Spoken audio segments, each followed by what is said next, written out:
कल हमने देखा कोल्ड वॉर का फर्स्ट पार्ट, यानी जहां पर ईस्टर्न ब्लॉक आपके पास बन चुका था, रशिया के अंडर था वो ईस्टर्न ब्लॉक, जहां पर रशिया ने अपनी कम्युनिस्ट पार्टी को स्टार्ट करा था। आज हम पढ़ेंगे कि आपके पास वेस्टर्न ब्लॉक बना था जिसको यूएस से सपोर्ट करता था और यूएसए के अंडर काम करता था।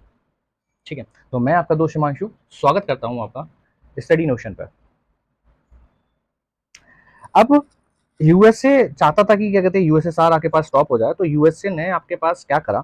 यूएसए आपके पास सोवियत को कंटेन करने के लिए 1946 से 47 के बीच में प्रेसिडेंट ट्रूमन ने प्लान करी पॉलिसीज, जो कि आपके पास चाहते थे कि सोवियत को कंटेन कर लें, कि सोवियत की पावर ज्यादा ना बढ़े।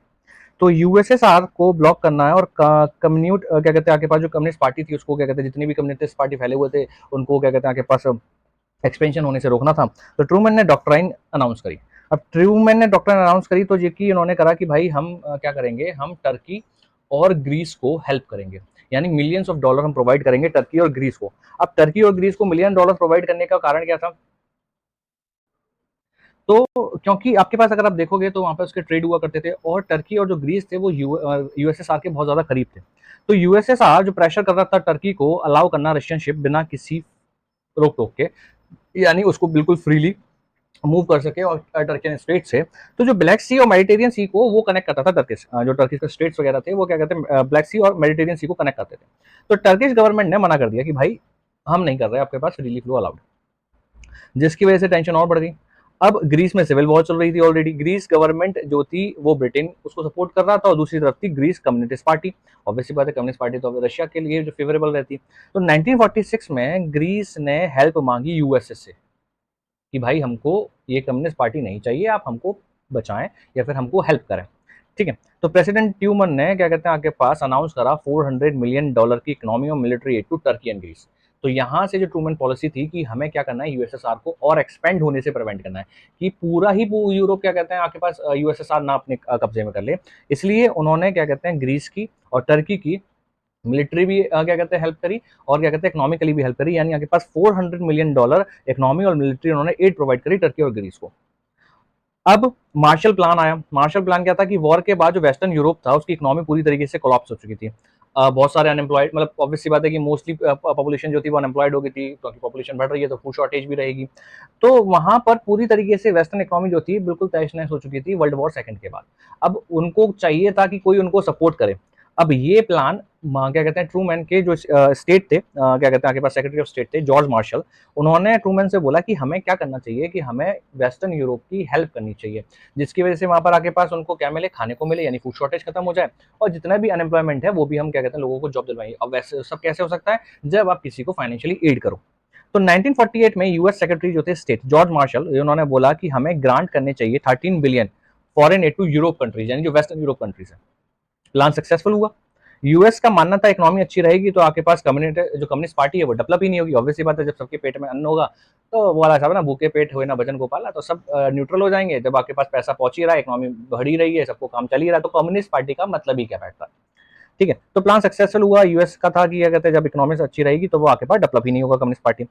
अब यूएस और उसके अलाइज ने जर्मनी को लेकर विवाद हो जाता है कि क्या कहते हैं आपके पास अब जो यूएसए था और उसके अलाइज जर्मनी के लिए, क्या जर्मनी आगे पास अभी हमने देखा था कि नाजी को हराने के बाद जर्मनी डिवाइड हो गया, तो उन्होंने बर्लिन एयरलिफ्ट करा। अब बर्लिन एयरलिफ्ट क्या है वो हम पढ़ेंगे।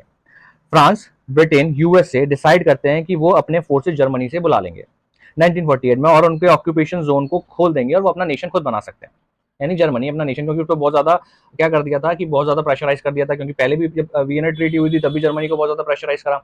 अब दोबारा से वो चाहते थे कि अगर हम दोबारा से प्रेशराइज करेंगे तो दोबारा से कुछ ना कुछ होने के कारण बन सकते हैं। इसलिए उन्होंने अब इसको क्या करा कि फ्रीली छोड़ दिया कि भाई अपने फोर्सेज हम बुला लेते हैं, जिसकी वजह से वो आसानी से अपना काम वगैरह कर सके, अपना नेशन वगैरह बना सके, बिल्डअप कर सके दोबारा से। सोवियत चाहता था कि आपके पास जो जर्मनी है वो डिवाइडेड रहे और वीक रहे। यूएसएसआर क्या कहते हैं बर्लिन को होस्टेज बना लेता है, क्योंकि उसने तो अपनी तरफ से आपके पास मंगा ली है, यूएसए ने, फ्रांस ने, ब्रिटेन ने। लेकिन यूएसएसआर चाहता था कि जर्मनी दोबारा, क्योंकि जर्मनी पहले भी हमला कर चुका है रशिया पे, पहले भी कब्जा कर चुका था, दूसरी बार भी कब्जा कर चुका था, बहुत सारा पार्ट कब्जा कर लिया था। तो अब सोवियत चाहता ही नहीं था कि जर्मनी डेवलप्ड हो, तो उसको डिवाइडेड और वीक रखता है यूएसएसआर, उसको क्या कहते हैं आपके पास होस्टेज बना लेता है बर्लिन को। सोवियत यूनियन डिसाइड करता है कि जितने भी हाईवे है, वाटर है, रेल ट्रैफिक, यानी जितना भी ट्रांसपोर्ट वाला पार्ट है, ट्रांसपोर्ट पार्ट को पूरी तरीके से कट ऑफ कर देंगे। तो उससे क्या होगा, जब ट्रांसपोर्ट ही नहीं आ पाएगा तो यूएसएसआर को या तो उसको विड्रॉ करना पड़ेगा, यानी भाई तू ही ले ले जर्मनी, तू ही खुश रहे, या तो फिर क्या कहते हैं उसको अपनी तरफ से हार मान के वापस जाना पड़ेगा। दोनों ही तरफ से क्या कहते हैं यूएसएसआर जीत रहा था। तो सोवियत ने डिसाइड करा कि भाई वो हाईवे को, वाटर को, रेल ट्रैफिक को हटा देगा और एक वेस्टर्न जोन जो है बर्लिन का पूरी तरीके से हट जाएगा।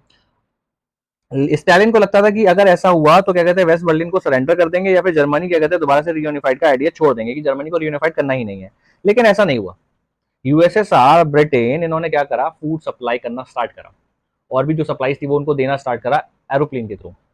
ठीक है, तो वहां पर भेजते रहते थे। ब्लॉकेड जो था वो 1949 में जाके यूएसएसआर हार मान लेता और ब्लॉकेड खत्म कर देता है कि यार हो ही नहीं पा रहा है, क्या करें फालतू में। उसके बाद यूएसए यूएसएसआर दोबारा से सीक्रेट ऑपरेशन करना स्टार्ट कर देता है। दोनों के बीच में सिविल वॉर और बढ़ जाती है और डिप्लो और क्या कहते हैं टेंशन बहुत ज्यादा क्रिएट होने लग जाती हैं। तो वहां पर अब डिप्लोमेसी, प्रोपेगेंडा, स्पाइंग ये सब स्टार्ट हो जाता है बहुत बुरी तरीके से कि क्या कहते हैं हमें रशिया का हर एक मूव पता होना चाहिए, यूएसएसआर का सारा मूव पता होना चाहिए। रशिया के यूएसएसआर वाले सोचते हैं कि हमें आपके पास जितने भी यूएसए के आपके पास मूव्स हैं, डिप्लोमेसी क्या कर रहे हैं, किस वक्त क्या हो रहा है, क्या प्रोपेगेंडा बना रहे हैं, वो सब कुछ उनको पता होना चाहिए। ठीक है, अब हम जानेंगे नेक्स्ट पार्ट में कि कौन कौन किसके साथ अलायंस फॉर्म करता है। Thank you so much for watching the video. I hope आपको पसंद आई होगी।